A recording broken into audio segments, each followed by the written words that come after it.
لیکن عزازیل نامی ایک جن تھا جو ایک تو جن ہونے کی نسبت سے فرشتوں سے کچھ نہ کچھ مماثلت تھی، قرب تھا، دوسرے یہ علم میں، زہد میں، عبادت میں اتنا اونچا تھا، اتنا اونچا تھا، اتنا اونچا تھا کہ یہ ملائکہ ہی کے صف میں شامل ہو گیا۔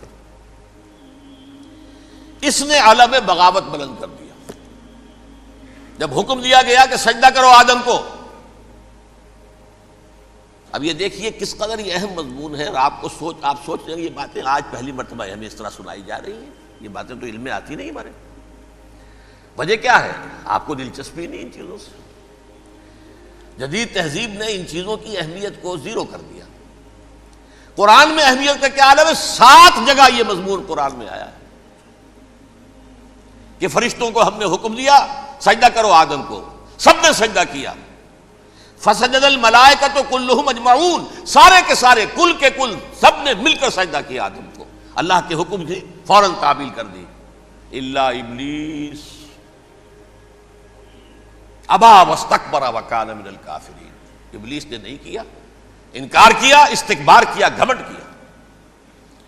اور اس کو سورہ کہف میں بیان کر دیا گیا، یہ اس لیے کہ وہ اصل میں جنات میں سے تھا، اگرچہ شامل تو تھا فرشتوں میں اس وقت، کانا من الجن ففسق عن امر ربہ، وہ اصل میں جنات میں سے تھا، اس وجہ سے وہ اپنے رب کے اس فیصلے کے خلاف کھڑا ہو گیا، سرکشی تھی اس میں۔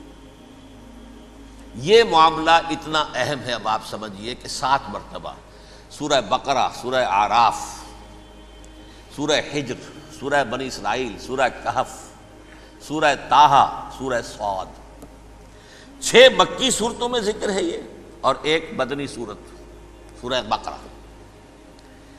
ان میں سے اکثر مقامات پر پھر جب اللہ نے کہا کہ اچھا تم نے یہ سرکشی کی ہے اور ہمارے حکم کی خلاف ورزی کی ہے تو یہاں سے نکل جاؤ، دفع ہو جاؤ، تم مردود ہو، مردود ملعون، ان علیک لعنتی الی یوم الدین، اب تجھ پر لعنت رہے گی میری قیامت کے دن۔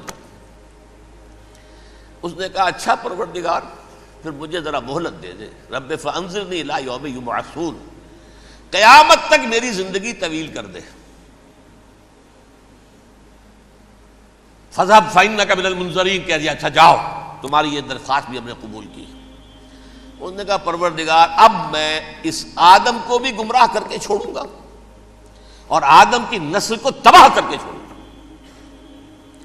انتہائی شدید چیلنج کے انداز میں یہ قرآن مجید میں 4-5 مرتبہ مضمون آیا ہے۔ میں نے صرف 2 جگہ سے آپ کو اس وقت کوٹ کر کے سنایا تھا۔ سورہ اعراف میں اللہ تعالیٰ فرماتے ہیں قالا، اس پر ابلیس نے کہا فبما اغویتنی، تو اے رب جو تو نے مجھے گمراہ کیا ہے، مجھے ذلیل کر دیا، مجھ پر فوقیت دے دی، اس کو انا خیر منہ، میں اس سے بہتر ہوں، خلقتنی من نار وخلقتہ من طین، بنایا تو نے مجھے آگ سے اور اس کو بنایا مٹی سے، پھر مجھ سے مطالبہ کہ میں سجدہ کروں، اور میں نے سجدہ نہیں کیا تو اب تو نے مجھے ملعون قرار دے دیا۔ قال فبما اغویتنی لأقعدن لهم صراطک المستقیم، اب میں یہ نسل آدم کے لیے، اس کو برباد کرنے کے لیے تیری سیدھی راہ کے اوپر گھات میں بیٹھوں گا، سیدھے راستے پر چلنے نہیں دوں گا۔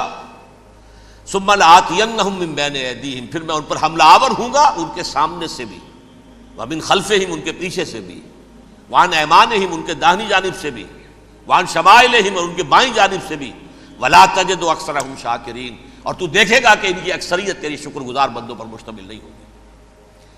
یہ چیلنج تھا۔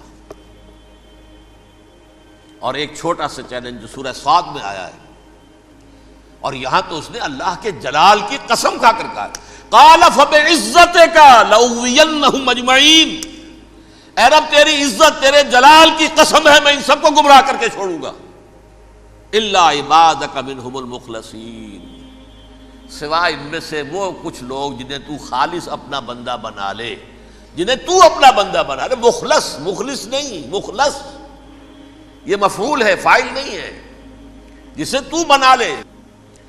بعض لوگوں کو اللہ چن لیتا ہے، هو اجتباکم، تمہیں چن لیا ہے، استفاء، اجتباء، بس وہ بچیں گے جن کو تو اپنی خاص امان میں لے لے گا، باقی میں سب کو گمراہ کر کے چھوڑوں گا۔